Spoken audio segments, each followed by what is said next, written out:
ഓം ശ്രീ ഗുരുഭ്യോ നമ. ഇന്ന് നമ്മൾ പറയാൻ പോകുന്നത് രണ്ട് ദേവിമാരെ കുറിച്ചാണ്. ശതാക്ഷി ദേവിയും ഭ്രാമരീ ദേവിയും. മാർക്കണ്ഡേയ പുരാണാന്തർഗതമായിട്ടുള്ള 13 അധ്യായങ്ങൾ ദേവി മാഹാത്മ്യം എന്ന പേരിൽ പ്രത്യേകമായിട്ട് അറിയപ്പെടുന്നു. 14 മന്വന്തരങ്ങൾ ഉള്ളതിൽ രണ്ടാമത്തേതായ സ്വരോച്ചിഷ മന്വന്തരത്തിൽ രാജാവായിട്ട് വാണിരുന്ന സുരതൻ എന്ന രാജാവിനും സമാധി എന്ന പേരായൊരു വൈശ്യനും സുമേധസ് എന്ന മഹർഷി ജഗദംബികയുടെ കഥ വിസ്തരിച്ചു പറഞ്ഞു കൊടുക്കുന്നതാണ് ഈ 13 അധ്യായങ്ങളിലെ പ്രതിപാദ്യമായ വിഷയം. മധുകൈടഭവധം, മഹിഷവധം, ധൂമ്രലോചനവധം, ചണ്ഡമുണ്ടാസുരവധം, രക്തബീജാസുരവധം, നിശുംഭാദി വധം എന്നീ കഥകളെല്ലാം ഇതിൽ വർണ്ണിച്ചിട്ടുണ്ട്. ഈ നിശുംഭന്മാരെ വധിച്ചിട്ട് ദേവന്മാരുടെ സങ്കടത്തിന് അറുതി വരുത്തിയ ദേവിയെ അവരെല്ലാവരും ദിവ്യങ്ങളായ സ്തോത്രങ്ങൾ കൊണ്ട് സ്തുതിച്ച് പൂജിച്ചപ്പോൾ പ്രസന്നയായ ദേവി ദേവന്മാരോട് എന്തു വരം വേണമെങ്കിലും ചോദിച്ചു കൊള്ളുവാൻ പറഞ്ഞു. ആ ഒരു അവസരത്തിൽ ദേവന്മാർ ദേവിയോട് ആവശ്യപ്പെട്ട വരം സർവബാധാ പ്രശമനം എന്നത് മാത്രമായിരുന്നു. ഭാവിയിൽ എപ്പോഴെല്ലാം സങ്കടങ്ങൾ ഉണ്ടാകുന്നുവോ അപ്പോഴെല്ലാം താൻ അവതരിച്ച ശത്രു സംഹാരം ചെയ്ത് പരിപാലിച്ചു കൊള്ളാമെന്ന് ദേവി അവരോട് അരുളി ചെയ്യുകയും ചെയ്തു. പിന്നീട് ഈ അനാവൃഷ്ടിയാൽ ജനങ്ങൾ കഷ്ടപ്പെടുന്നൊരു കാലം വരുമെന്നും അന്ന് താൻ ശതാക്ഷി, ശാകംഭരി എന്ന നാമധേയങ്ങൾ ഉള്ളവളായിട്ട് അവതരിക്കുമെന്നും ദുർഗമൻ എന്ന അസുരനെ വധിച്ചിട്ട് ദുർഗ എന്ന നാമധേയം ലഭിക്കുമെന്നും അരുണൻ എന്ന അസുരനെ വധിക്കുവാൻ ഭ്രാമരീ ദേവിയായിട്ട് അവതരിക്കുമെന്നും ദേവി ദേവന്മാരോടായിട്ട് പറഞ്ഞു. ശതാക്ഷി എന്ന നാമം ലഭിക്കുവാൻ കാരണമായ കഥയാണ് പറയാൻ പോകുന്നത്. പണ്ട് ഹിരണ്യാക്ഷൻ്റെ വംശത്തിൽ രുരുവിൻ്റെ പുത്രനായി ദുർഗമൻ എന്നൊരു അസുരനുണ്ടായി. അതിദുഷ്ടനായിരുന്നു ഈ ദുർഗമൻ. ദേവന്മാരെ നശിപ്പിക്കുവാനുള്ള മാർഗം വേദങ്ങളെ നശിപ്പിക്കുക ആണ് എന്ന് മനസ്സിലാക്കി വേദങ്ങളും മന്ത്രങ്ങളും സ്വായത്തമാക്കി അവയെ നശിപ്പിക്കുവാൻ നിശ്ചയിച്ച് അവൻ എന്തു ചെയ്തു? അതികഠിനമായ തപസ് ചെയ്ത് ബ്രഹ്മദേവനെ പ്രത്യക്ഷപ്പെടുത്തി. എന്നിട്ട് വേദങ്ങളും അതായത് ദേവബ്രാഹ്മണരിൽ ഉള്ള മന്ത്രങ്ങളും തനിക്ക് സ്വായത്തമാകണം എന്നുള്ളൊരു വരമാണ് ചോദിച്ചത്. ബ്രഹ്മദേവനാവട്ടെ ആ ഒരു വരം നൽകി അവനെ അനുഗ്രഹിക്കുകയും ചെയ്തു. വരബലം കൊണ്ട് വേദമന്ത്രാദികൾ അസുരൻ്റെ അധീനത്തിലായപ്പോൾ ബ്രാഹ്മണർക്ക് അവ തോന്നാതെയായി. തൽഫലമായിട്ട് യജ്ഞങ്ങളെല്ലാം മുടങ്ങി. ദേവാദികൾക്ക് ഹവിസ് ലഭിക്കുന്നതും നിലച്ചു. ദുർഗമാസുരൻ പിന്നീട് അമരാവതിയെ ആക്രമിച്ചു. ദേവേന്ദ്രനും മറ്റ് ദേവന്മാരും കൂടി ചേർന്ന് മേരുപർവ്വതത്തിലെ ഗുഹകളിൽ പോയി ഒളിച്ചിരിക്കേണ്ടി വന്നു. യജ്ഞഹോമാദികൾ മുടങ്ങിയപ്പോൾ ഭൂമിയിൽ മഴയില്ലാതെയായി. വരൾച്ചയും ക്ഷാമവുമായിരുന്നു അനന്തരഫലം. മനുഷ്യരും മറ്റ് ജീവജാലങ്ങളും ചത്തൊടുങ്ങി തുടങ്ങി. വൃക്ഷലതാദികളാവട്ടെ വാടി ഉണങ്ങിക്കരിഞ്ഞു പോവാനും തുടങ്ങി. ബ്രാഹ്മണർ ഹിമാലയ സാനുക്കളിൽ ഒത്തുകൂടി. അങ്ങനെ ഏകാഗ്രചിത്തയായിട്ട് ജഗദംബികയെ ധ്യാനിച്ചു അവരെല്ലാവരും. അവരിൽ പ്രസന്നയായ ദേവി പിന്നീട് അനേകം നേത്രങ്ങളോട് കൂടിയവളായി അവരുടെ മുൻപിൽ പ്രത്യക്ഷപ്പെട്ടു.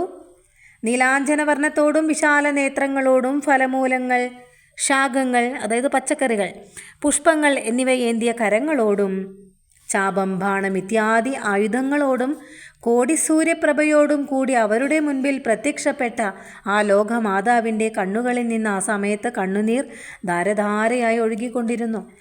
7 രാപ്പകൽ ദേവി പൊഴിച്ച കണ്ണീർ മഴ കൊണ്ട് ജലാശയങ്ങൾ കവിഞ്ഞൊഴുകി. ഭൂമിയിൽ ഔഷധച്ചെടികൾ മുളച്ചു വന്നു. മേരുവിൽ പോയി അഭയം തേടിയ ദേവന്മാരെല്ലാവരും പുറത്തു വന്ന് ബ്രാഹ്മണരോടൊത്ത് ദേവിയെ സ്തുതിച്ചു.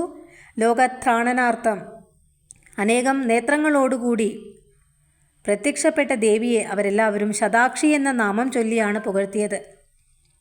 അങ്ങനെ അവരുടെ സ്തുതി കേട്ടിട്ട് സന്തുഷ്ടയായി മാറിയ ദേവി തൻ്റെ കയ്യിലുണ്ടായിരുന്ന ശാഖങ്ങളും അതായത് പച്ചക്കറികളും ഫലമൂലാദികളും അവർക്ക് നൽകി. ഭൂമിയിൽ വീണ്ടും അവ ഉണ്ടാകുന്നതുവരെ അവർക്ക് ഭക്ഷണമായിട്ട് അവ ഉപകരിച്ചതിനാൽ ദേവിക്ക് ശാകംഭരി എന്ന നാമധേയം കൂടി ലഭിച്ചു. ആ ദുർഗമാസുരനെ വധിച്ചിട്ട് വേദമന്ത്രാദികളെ രക്ഷിക്കുവാനായിട്ട് അവരെല്ലാവരും ദേവിയോടായി പ്രാർത്ഥിച്ചു. അപ്പോൾ ദേവിയുടെ ആവിർഭാവവും മറ്റ് കാര്യങ്ങളും ദൂതൻ മുഖേന അറിഞ്ഞ ദുർഗമാസുരൻ ദേവിയോട് യുദ്ധത്തിനായിട്ട് പുറപ്പെട്ടു. അവൻ്റെ സൈന്യം ദേവന്മാരെയും ബ്രാഹ്മണരെയും തടഞ്ഞ് എതിർക്കാൻ തുടങ്ങി. അവരെല്ലാം രക്ഷ രക്ഷ എന്ന് പറഞ്ഞ് നിലവിളിച്ചു. ഉടനെ തന്നെ ദേവി അവർക്ക് ചുറ്റും അഗ്നി കൊണ്ടൊരു കോട്ട സൃഷ്ടിച്ച് അതിന് പുറത്തു വെച്ച അസുരനുമായിട്ട് യുദ്ധം ചെയ്തു. യുദ്ധം ആ ശക്തിമത്തായ സമയത്ത് ദേവിയുടെ ആ ദേഹത്തിൽ നിന്നും കാളി, ഭൈരവി, മാതംഗി, ബാല, താരിണി, ലക്ഷ്മി, ത്രിപുര, കാമാക്ഷി, ത്രിപുരസുന്ദരി, തുലജ, ബകള, ചിന്നമസ്ത, മോഹിനി, ഗുഹ്യകാളിക, ജംബിനി എന്ന അനവധി ശക്തി സ്വരൂപിണികൾ ജനിക്കുകയും ആയുധങ്ങളും കയ്യിലേന്തി ഈ ആസുര സൈന്യവുമായിട്ട് അവർ ഏറ്റുമുട്ടുകയും ചെയ്തു. അങ്ങനെ ഈ ദേവിയും ഈ ദാനവനും തമ്മിൽ 10 ദിവസം നീണ്ട ഒരു യുദ്ധം തന്നെ നടന്നു. 11ാമത്തെ ദിവസം അസുരൻ രക്തചന്ദനവും രക്തമാല്യാംബരങ്ങളും ധരിച്ച് തേരിൽ കയറി വന്ന് ശക്തിരൂപിണികളായ ആ ദേവിമാരെ നേരിട്ട ശേഷം ശതാക്ഷി ദേവിയുടെ മുൻപിൽ തൻ്റെ രഥം കൊണ്ടുവന്ന് നിർത്തി. ദേവി സാരഥിയെയും കുതിരകളെയും ബാണങ്ങൾ എയ്ത് വധിച്ച ശേഷം 5 ബാണങ്ങൾ ഉപയോഗിച്ച് ഈ ദൈത്യൻ്റെ വക്ഷസ് ഭേദിച്ചു. ആ സമയത്ത് തന്നെ രക്തം വമിച്ചുകൊണ്ട് മരിച്ചു വീണു ഈ ഒരു ദൈത്യൻ. അങ്ങനെ ദുർഗമാസുരനെ വധിച്ച ദേവിയെ ദേവന്മാർ ദുർഗ എന്ന പേരിലാണ് പിന്നീട് ആരാധിച്ചത്. അങ്ങനെ സന്തുഷ്ടയായ ദേവി അസുരനിൽ നിന്നും വേദങ്ങളും മന്ത്രങ്ങളും വീണ്ടെടുത്ത് ബ്രാഹ്മണർക്ക് നൽകിയിട്ട് അവയെ വീണ്ടും വിധം ഉപാസിച്ച് സംരക്ഷിക്കുവാൻ സർവ്വ ഐശ്വര്യങ്ങളും ഉണ്ടാകുമെന്ന് അനുഗ്രഹിച്ചിട്ട് അന്തർധാനം ചെയ്തു. ഇങ്ങനെ ഒരേ അവതാരത്തിൽ തന്നെ ദേവിക്ക് ശതാക്ഷി, ശാകംഭരി, ദുർഗ എന്നിങ്ങനെയുള്ള 3 പുണ്യനാമധേയങ്ങൾ ഉണ്ടായി. അരുണാസുരനെ വധിക്കുവാനായിട്ട് ദേവി ഭ്രാമരീ ദേവിയായിട്ട് അവതരിച്ച കഥ പറയാം. ഈ ദൈത്യന്മാരുടെ ആവാസ കേന്ദ്രമായ പാതാളത്തിൽ പണ്ട് അരുണൻ എന്ന പേരായൊരു അസുരനുണ്ടായിരുന്നു. അവൻ ദേവന്മാരെ കീഴടക്കുവാനുള്ള ഉദ്ദേശത്തോടു കൂടിയിട്ട് ഹിമാലയത്തിലേക്ക് ചെന്ന് ഗായത്രി മന്ത്രോപാസനയോട് കൂടിയിട്ട് ബ്രഹ്മദേവനെ തന്നെ തപസ് ചെയ്യുവാൻ ഉദ്ദേശിച്ചു. അങ്ങനെ 10,000 വർഷം ജലമാത്രം ഭക്ഷിച്ചുകൊണ്ടും പിന്നീട് അത്രയും കാലം വായു മാത്രം ഭക്ഷിച്ചുകൊണ്ടും പിന്നീട് അത്രയും തന്നെ കാലം ഒന്നുമില്ലാതെയുമായിട്ട് 30,000 വർഷം അവൻ അതികഠിനമായ തപസ് അനുഷ്ഠിച്ചു. അങ്ങനെ ഇവൻ്റെ തപസ്സിൻ്റെ ശക്തി കൊണ്ട് ലോകങ്ങൾ ദഹിക്കും എന്ന മട്ടായപ്പോൾ ദേവന്മാരുടെ പ്രാർത്ഥനയെ മാനിച്ച് ബ്രഹ്മാവ് ഹംസാരൂഢനായിട്ട് ഈ ദൈത്യൻ്റെ മുൻപിൽ പ്രത്യക്ഷപ്പെട്ടു. എന്നിട്ട് എന്തു വരമാണ് വേണ്ടത് എന്ന് ചോദിച്ചു. ഗായത്രി ദേവിയോടും ജപമാല, കമണ്ഡലു എന്ന ഇത്യാദികളോടും വിരാജിക്കുന്ന ചതുർമുഖനെ മുന്നിൽ കണ്ട അസുരധാമൻ തനിക്ക് മരണം ഇല്ലാതാവണം എന്ന വരമാണ് യാചിച്ചത്. എന്നാൽ ഒരാൾക്ക് മരണം എങ്ങനെയാണ് ഒഴിവാക്കുവാൻ പറ്റുന്നത്? അതൊരിക്കലും പറ്റില്ല എന്ന് പറഞ്ഞു ബ്രഹ്മദേവൻ. അപ്പോഴവൻ യാചിച്ചത് തനിക്ക് സ്ത്രീ പുരുഷ നപുംസകങ്ങളിൽ നിന്നോ 2 4 കാലുകളുള്ള ജീവികളിൽ നിന്നോ എന്തെങ്കിലും ആയുധങ്ങളാലോ മരണം സംഭവിക്കരുത് എന്നായിരുന്നു പറഞ്ഞത്. ആശ്രിതവത്സലനായ പിതാമഹൻ ആ വിധത്തിലുള്ള വരം നൽകി ഈ അസുരനെ അനുഗ്രഹിച്ചിട്ട് അന്തർധാനം ചെയ്തു. അങ്ങനെ ഈ വരലബ്ധിയാൽ അഹങ്കാരമൂത്ത അരുണാസുരൻ സ്വർഗത്തിലേക്കാണ് നേരെ ചെന്നത്. എന്നിട്ട് ദേവേന്ദ്രനെയും സൂര്യചന്ദ്ര യമാദികളെയും ആട്ടി ഓടിച്ചു അവിടെ നിന്നും. എന്നിട്ട് അവരുടെ ആ സ്ഥാനങ്ങൾ പിടിച്ചടക്കി. ഭഗവാൻ ശ്രീ മഹാവിഷ്ണുവിനോടും കൂടി കൈലാസത്തിൽ ചെന്ന് ദേവന്മാർ പരമശിവനോട് തങ്ങളുടെ സങ്കടമുണർത്തിച്ചു. അസുരനിഗ്രഹത്തിനായിട്ട് എന്താണ് വേണ്ടതെന്ന് എല്ലാവരും കൂടി ചർച്ച ചെയ്യുവാൻ തുടങ്ങിയപ്പോൾ അരുണാസുരനെ ജയിക്കണമെങ്കിൽ അവനെക്കൊണ്ട് ഗായത്രി ജപം കൈവെടിയിക്കണമെന്നും ജഗദംബികയെ ഭജിക്കുക മാത്രമേ അതിനൊരു പോംവഴിയുള്ളൂവെന്നും ഒരു അശരീരി ആ സമയത്ത് കേട്ടു.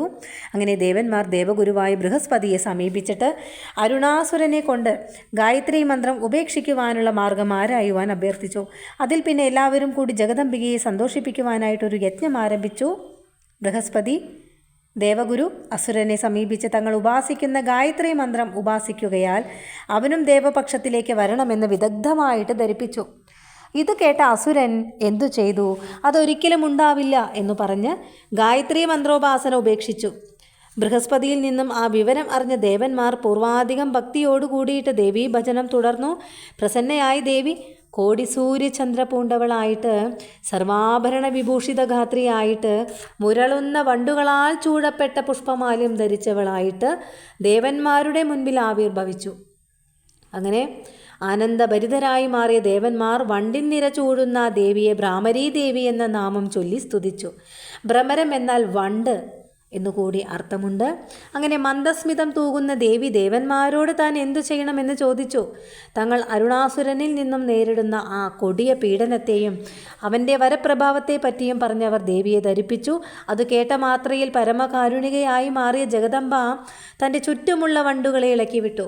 അങ്ങനെ വിവിധ രൂപധാരികളായ അവ ലോകമെങ്ങും നിറഞ്ഞു. എണ്ണമറ്റ ആ ഷഡ്പദങ്ങൾ അരുണാസുരൻ്റെ സമീപത്ത് പറന്നെത്തിയിട്ട് അവനെയും മറ്റ് ദൈത്യന്മാരെയും സർവാംഗങ്ങളിലും കടിച്ച് മുറിവേൽപ്പിച്ചു. പെട്ടെന്നുണ്ടായ ആക്രമണത്തെ ചെറുക്കുവാനാവാതെ അരുണാസുരനും ദൈത്യന്മാരും അതാത് ദിക്കുകളിൽ ആ സമയം തന്നെ മരിച്ചു വീണു. ഭ്രമരങ്ങൾ തങ്ങളുടെ ആ ഒരു കൃത്യം നിർവഹിച്ച ശേഷം ദേവീ സമീപത്തേക്ക് തിരിച്ചു ചെന്നു. ത്രിമൂർത്തികൾ പോലും ദേവിയുടെ ആ അത്ഭുത പ്രഭാവത്തിന് മുൻപിൽ വിസ്മയിച്ചു നിന്നു പോയി എന്നാണ് പറയുന്നത്. അവരേവരും ദേവിയെ ആ സമയത്ത് സ്തുതിച്ചു. ദേവന്മാർ ആകാശത്തിൽ ദുന്ദുബി മുഴക്കുകയും ദേവിയെ പുഷ്പവർഷത്താൽ മൂടുകയും ചെയ്തു. ഗന്ധർവന്മാർ പാടി, അപ്സരസുകളാടി, എല്ലാവരിലും അനുഗ്രഹം തൂകിക്കൊണ്ട് ജഗദംബ അന്തർധാനം ചെയ്തു അവിടെ നിന്നും. ഈ 2 കഥകളും ദേവി ഭാഗവതത്തിലുള്ള കഥയാണ്. എല്ലാവർക്കും ഭഗവാന്റെ അനുഗ്രഹം, ദേവിയുടെ അനുഗ്രഹം ഉണ്ടാവട്ടെ എന്ന് പ്രാർത്ഥിച്ചുകൊണ്ട് ഹരേ ഗുരുവായൂരപ്പ ശരണം. ഹര ഹര മഹാദേവ.